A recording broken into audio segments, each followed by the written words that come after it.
Mayor Arya രാജേന്ദ്രനും ഭർത്താവ് Sachin Dev എംഎൽഎയും KSRTC bus തടഞ്ഞിട്ട സംഭവത്തിൽ ബസ്സിലെ സിസിടിവി ക്യാമറയുടെ മെമ്മറി കാർഡ് കാണാതായതിൽ ബസ് ഡ്രൈവർ യദുവിനെ കസ്റ്റഡിയിലെടുത്തിരുന്നു. മേയറുടെ പരാതിയിൽ അറസ്റ്റ് ചെയ്ത് വിട്ടതിന് പിന്നാലെ യദു ബസ്സിന് സമീപമെത്തിയത് ദുരൂഹമാണെന്നും യദുവിന്റെ മൊഴികളിൽ വൈരുദ്ധ്യമുണ്ടെന്നും പോലീസ് പറയുന്നു. മേയർ ആര്യ രാജേന്ദ്രനും കെഎസ്ആർടിസി ഡ്രൈവറും തമ്മിൽ തർക്കമുണ്ടായതിനു ശേഷം ബസ്സിലെ ക്യാമറയുടെ മെമ്മറി കാർഡ് കാണാതായ സംഭവത്തിൽ അന്വേഷണം തുടരുന്നതിനിടെയാണ് ബസ് ഡ്രൈവർ യദുവിനെ കസ്റ്റഡിയിലെടുത്തത്. യദുവിന്റെ തിരുവനന്തപുരം സിറ്റി പോലീസ് കമ്മീഷണർ ഓഫീസിലെത്തിക്കുകയായിരുന്നു. തമ്പാനൂർ പോലീസ് കേസ് അന്വേഷിക്കുന്നത്. വെള്ളിയാഴ്ച രാവിലെ മുതൽ കേസിൽ നിർണായക ചോദ്യം ചെയ്യലുകൾ നടന്നു വരികയായിരുന്നു. വൈകിട്ടോടെയാണ് യദുവിനെ വീട്ടിൽ നിന്ന് കസ്റ്റഡിയിലെടുക്കുന്നത്. സ്റ്റേഷൻ മാസ്റ്ററെയും കണ്ടക്ടറെയും മൊഴിയെടുത്ത് വിട്ടയച്ചതിന് പിന്നാലെയാണിത്.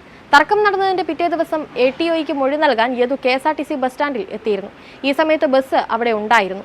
ഇവിടെ CCTV ക്യാമറകളില്ല. എന്നാൽ ബസ് പാർക്ക് ചെയ്ത സ്ഥലത്തേക്ക് യദു പോയത് സംബന്ധിച്ച് ചില തെളിവുകൾ പോലീസിന് ലഭിച്ചിട്ടുണ്ടെന്നാണ് സൂചന. ബസ്സിൽ കയറിയ യദു മെമ്മറി കാർഡ് മോഷ്ടിച്ചിട്ടുണ്ടോ എന്ന സംശയം പോലീസിനുണ്ട്. ഇത് ദൂരീകരിക്കാനാണ് നീക്കം. KSRTCയുടെ പരിധിയിൽ തമ്പാനൂർ പോലീസാണ് കേസെടുത്തത്. പോലീസിന്റെ ബസ് പരിശോധനയിൽ ക്യാമറയുടെ DVR ലഭിച്ചു. എന്നാൽ DVRൽ മെമ്മറി കാർഡ് ഉണ്ടായിരുന്നില്ല. ബസ്സിൽ 3 നിരീക്ഷണ ക്യാമറകളും ഉണ്ടായിരുന്നു. മേയറും ഡ്രൈവറും തമ്മിലുള്ള തർക്കത്തിന് പിന്നാലെ ബസ്സിലെ ക്യാമറകൾ പരിശോധിക്കാത്തതിൽ വിമർശനങ്ങളും ഉയർന്നിരുന്നു. മേയർ ആര്യ രാജേന്ദ്രന് നേരെ ഡ്രൈവർ അശ്ലീലാംഗ്യം കാണിച്ചെന്ന ആരോപണം ഉയർന്ന പശ്ചാത്തലത്തിൽ ബസ്സിലെ ദൃശ്യങ്ങൾ പരിശോധിക്കണമെന്ന ആവശ്യം ശക്തമായി ഉയർന്നിരുന്നു.